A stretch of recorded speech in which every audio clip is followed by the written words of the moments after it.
Il y a bien longtemps, dans le village animé de Kweku, niché au cœur d'une savane dorée d'Afrique, vivait une femme audacieuse et d'une beauté envoûtante nommée Adama. Contrairement aux autres jeunes femmes du village qui rêvaient de mariage et d'une vie rangée, Adama n'avait que faire de ses aspirations. Pour elle, les relations étaient une affaire, un commerce savamment orchestré. Elle échangeait sa compagnie contre des richesses, vivant selon ses propres règles, libre comme le vent qui caresse les champs de mil. Les femmes mariées de Kweku la critiquaient avec véhémence, la traitant de tous les noms. Mais Adama, avec un sourire narquois, leur répondait « Ce n'est pas ma faute si vos maris préfèrent mes courbes aux vôtres. » Les jeunes filles, elles, se moquaient de son célibat, mais Adama éclatait de rire et lançait « Vous et vos maris affamés, vous ne pouvez même pas vous offrir 3 repas par jour. » Les hommes du village, eux, étaient ensorcelés par son charme. Adama avait perfectionné l'art de la séduction. Une fois qu'un homme la rencontrait, il revenait toujours, incapable de résister à son aura. On murmurait même que le roi en personne avait succombé à son pouvoir. Adama était une force de la nature, belle, riche, influente. Elle semblait invincible. Mais un soir, alors qu'elle se promenait dans les ruelles animées du village, une rumeur excitante parvint à ses oreilles. Un riche chef, nommé Kwame, devait bientôt arriver à Kweku pour affaires. Kwame n'était pas un homme ordinaire. Il était le plus grand exportateur de noix de palme de toute la région de l'Est. Une véritable mine d'or ambulante. Adama y vit une opportunité en or, peut-être la plus lucrative depuis 2 ans. Toute la journée, elle ne pensa qu'à une chose. Combien pourrait-elle gagner en captivant cet homme? Le lendemain, Adama se mit en quête d'informations. Elle contacta ses informateurs de confiance pour tout savoir sur le chef Kwame. Quand arriverait-il? Où logerait-il? Et pourquoi venait-il à Kweku? Une fois les détails en main, elle commença ses préparatifs. Pendant la journée, elle s'isolait pour parfaire sa beauté, s'adonnant à des rituels de soins, huiles parfumées, masques à l'argile et bains de fleurs. Le soir, quand le soleil déclinait, elle faisait de longues marches pour garder sa silhouette élancée, rencontrait son tailleur pour confectionner des robes éblouissantes et glanait discrètement d'autres informations sur le chef. Lorsqu'il arriva enfin, Adama était prête. Ses sources lui apprirent que Kwame venait acheter de vastes terres pour étendre son commerce de noix de palme. Ainsi, un soir, alors qu'il inspectait un terrain, Adama se posta stratégiquement sur son chemin. Elle passa devant lui, la tête haute, rayonnante de confiance. Personne n'aurait pu douter qu'elle était la plus belle femme du monde. Kwame s'arrêta net. Il avait vu bien des beautés, mais Adama était une vision, une révélation. Subjugué par son élégance, il l'aborda immédiatement. « Jeune femme, je ne veux pas vous retenir trop longtemps sous ce soleil brûlant, » dit-il. « Puis-je envoyer mes gardes vous chercher pour discuter d'une affaire importante chez moi ?» Adama jeta un coup d'œil aux hommes qui l'entouraient et reconnut l'un de ses informateurs parmi eux. Un sourire intérieur illumina son visage. Décidant de changer de tactique, elle répondit avec une froideur calculée.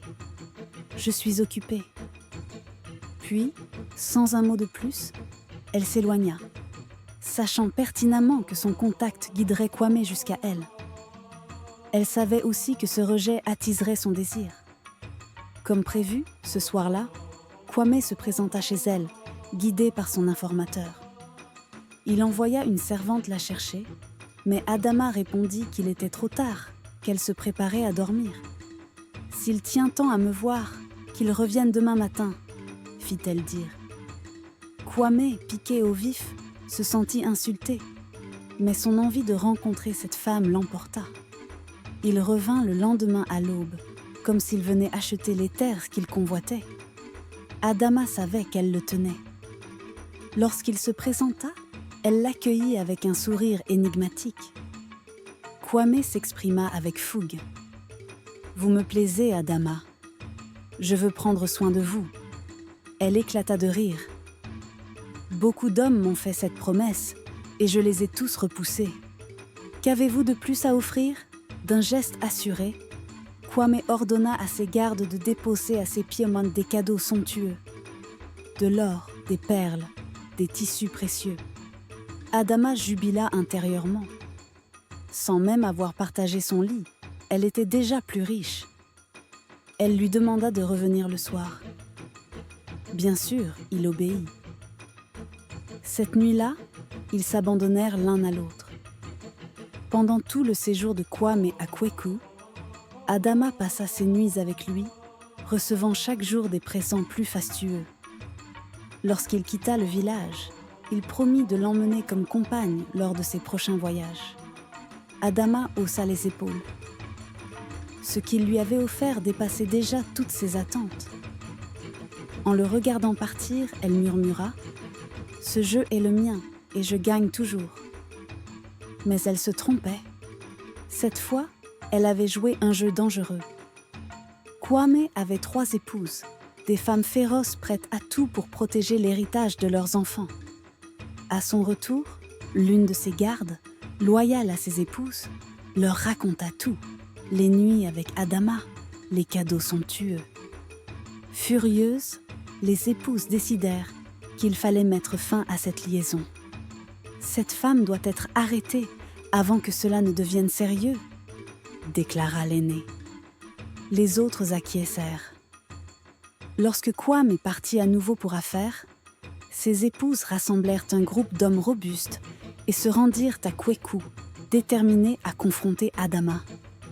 Par un cruel hasard, une villageoise, rancunière parce que Adama avait séduit son mari, les guida directement au marché où elles se trouvaient. Dès qu'elles l'aperçurent, les épouses sortirent de longs fouets et se mirent à la frapper en plein marché, l'insultant de tous les noms. Les hommes qu'elles avaient emmenés repoussaient quiconque osait intervenir. Peu de villageois s'y risquèrent. Beaucoup pensaient que Adama méritait cette humiliation. Lorsqu'elles surent fini, elles la laissèrent gisant dans la boue, couverte de bleu. Adama cria à l'aide, mais personne ne répondit. Les hommes évitaient de s'approcher, de peur des représailles de leurs propres épouses. Pourtant, un jeune homme nommé Kofi, qui avait observé la scène de loin, s'approcha une fois les assaillants partis. Il avait tenté d'intervenir, mais il n'avait pas pu affronter les hommes armés. Doucement, il souleva Adama et la ramena chez elle. Avec l'aide de sa servante, il l'installa sur son lit. Adama, faible, murmura « Merci, merci infiniment. Comment pourrais-je te récompenser ?» Kofi sourit, comme s'il attendait cette question depuis toujours. « Ne t'inquiète pas, » répondit-il. « Je viendrai te voir quand tu seras rétabli. Guéris vite. » Puis il partit. Mais ses intentions n'étaient pas pures. Kofi était l'un de ces hommes qui désiraient Adama sans jamais avoir pu l'approcher. Il avait vu une opportunité et l'avait saisie. Pour la première fois, Adama fondit en larmes. Elle réalisa à quel point elle avait terni sa réputation. Elle repensa à ses parents, si pauvres, et à la promesse qu'elle s'était faite de ne jamais vivre comme eux. Mais à quel prix ? Cela en valait-il la peine ? Humiliée publiquement, rabaissée par tant d'hommes pour de l'argent, elle prit une décision. Elle ne retournerait jamais à cette vie. Elle investirait ses richesses, ferait des affaires honnêtes et vivrait confortablement. Épuisée, elle soupira profondément et s'endormit. Les semaines passèrent.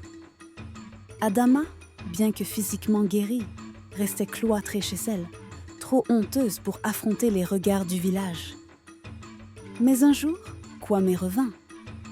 Lorsqu'on lui annonça sa visite, elle refusa de le voir, déclarant qu'elle ne voulait plus de lui.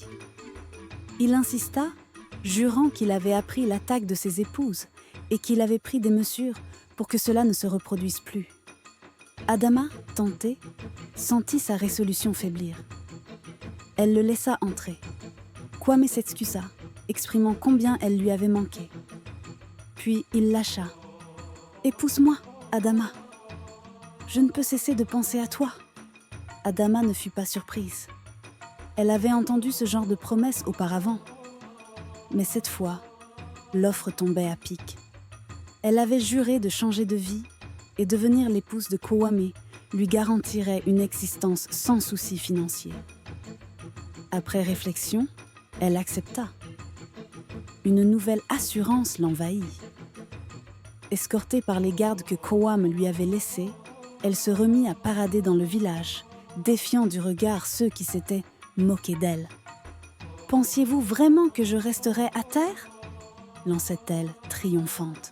« Je ne suis pas comme vous, coincée dans votre misère. » Certains villageois commencèrent même à se demander si leur vie vertueuse valait la peine face à son apparente réussite. Mais un soir, alors qu'elle attendait Kwame, il ne vint pas. Inquiète, elle patientait encore lorsque la porte s'ouvrit brutalement. Ce n'était pas Kwame, mais sa première épouse, accompagnée des gardes que Adama croyait être à ses côtés. Furieuse, elle se rua vers la femme, mais les gardes la plaquèrent au sol. L'épouse éclata de rire. « Tu pensais vraiment que j'allais te laisser voler mon mari ?» dit-elle, glaciale. Elle lui tendit une calebasse contenant un liquide. « Maintenant tu bois. » Adama, terrifiée, comprit qu'elle était piégée. Elle tenta de gagner du temps, espérant que Kwame arriverait, mais on lui apprit qu'il était retenu par une réunion d'affaires. Elle supplia, mais les gardes, loyaux à l'épouse, restèrent inflexibles. Résignée, Adama prit la calebasse et but lentement. L'épouse la regardait, satisfaite, tandis que Adama, saisie de douleur, s'effondrait. Lorsque tout fut fini, la femme se leva et quitta la maison, laissant Adama sans vie.